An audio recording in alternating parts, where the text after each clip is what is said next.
Hi, this is Frank Spillers with Rural Community Solutions. Einstein once said the significant problems that we face cannot be solved at the same level of thinking we were at when we created them. So I want you to start thinking about the environment that you are operating in, what's going on in your environment, what's going on around you, and how are your children growing up around that environment also. These are a few of the points that I want to make today about what's going on in the world and how we start to change our culture. It's nice to support, it's nice to say you support what is going on, but really it's up to you, each individual, to change your actions. And I'm going to show you why. I'm going to show you why, what happens here. Because we say at Rural Community Solutions, we say the environment is more important than heredity. The environment is more important than heredity. Now let me show you what that means.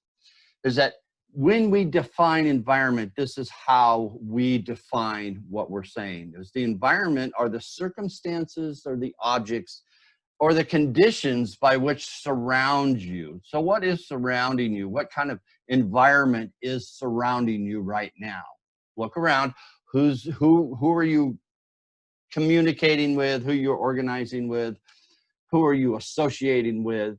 That is part of your environment. What are you reading? What are you hearing? What are you speaking about? What kind of words are you using? The other definition that we use also is the aggregate of social and cultural conditions which surround you that influence the life of an individual and even a community. So the community that you live in is part of your environment, and you are influencing your community. So look around the town. Are you growing? Are you accepting new people? What's going on within your community? Are you just kind of shutting out the outside world and not believing anything that's going on? That's part of your environment. Now, why is the environment so important? It's because of this. This is how we learn. This is how we learn. This is how we create our habits. This is how we become who we really want to become and who we are. It's because of our outside environment, our learning environment, all the inputs that come into us. Everybody learns the same way. They learn by their five senses: what they feel, what they see, what they hear, what they smell, and what they taste. Your five senses. And that all comes in from your outside environment into your physical body. And that comes into your mind, Now at workshops we say, everybody point to your mind, and everyone goes like this. And I say, no, that's your brain. Your mind is everything that you take in. It's how you feel about things. It's how you look at your environment, all your perceptions. That's your mind. It's your thinking and your feeling mind. Your mind in action is how I describe it. Now, everything that comes through your five senses goes through your filtering mechanism. Everything you've learned up till now, the perception of the world that you have. And that is your filter. And that you make a determination if you believe it or not. And if you believe it, it creates the action. And the actions then create your results.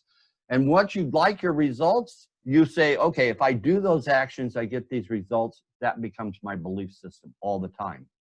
That's how you start to believe what you believe, because of your actions, your results, based upon the outside environment and how they come through your five senses. Now, when you do your actions over and over and over again, that becomes subconscious actions. And 96% of things we do are on the subconscious level. So it all becomes that habit of what we do. So when somebody reacts to you or somebody does something to you, you automatically react because of the actions you have practiced to get the results and the belief system that you want. So that becomes a circle.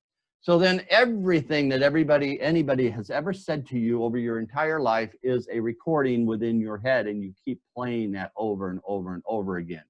It's your belief system. It's what people have told you, and you believe about what people have told you.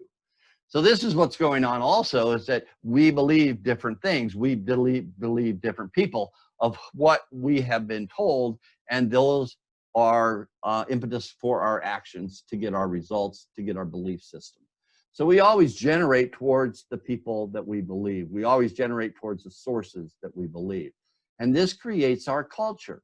It all comes through your five senses, and it all comes from stemming from the actions that you take to get the results that you want, part of your belief system. Let me show you what happens with a child age 0 to 4, about age 0 to 4.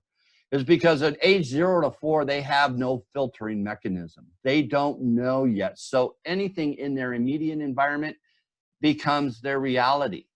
So when you were age 0 to 4, right in there, you learned the same way. You grew up in your family. You grew up in that culture. You heard how your parents talked.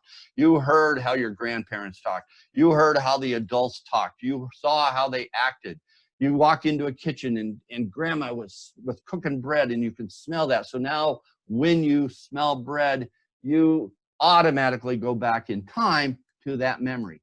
That is a belief system that you have that's ingrained from the environment that you learned about as you were growing up. So age 0 to 4, we have no filtering mechanism on that. So whatever a child is told, whatever they see, that becomes their reality. That's how they grow up. And it all comes through their five senses also. It never changes. And so their actions then become their results that become their belief system all the way around. And that's their learning environment. And they're learning from you. They're learning, all children are learning from you because that is what they're seeing. That is their non-filtered view of the world. So think about that as you do your actions, right? Because not everybody looks at the world in the same way. People can look at the same point, the same issue, and believe it differently because they have a different set of values. They have a different belief system than you. Doesn't mean they're wrong. It just means they're looking at the world through different lenses. And this is why we encourage communities, we encourage organizations, we encourage individuals to say this. Whenever you make a decision, how will this decision affect children? That's an important point because we can no longer solve the issues today on the same level that we were at when we were created them, because that is a generational problem. That was created a long time ago and we're still living in it. So what type of actions are we going to promote, are we going to do right now that's going to change the culture in the next 25 years? Because we can't do the actions now. Now there's acute actions you have to take. There's things we have to do immediately to start on the road to recovery. But the long-term implications are the actions that we take long-term. How are those decisions affecting children?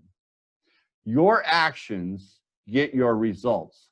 So the only results that we can change, the only outcomes that we can change will be the result of different actions that we take.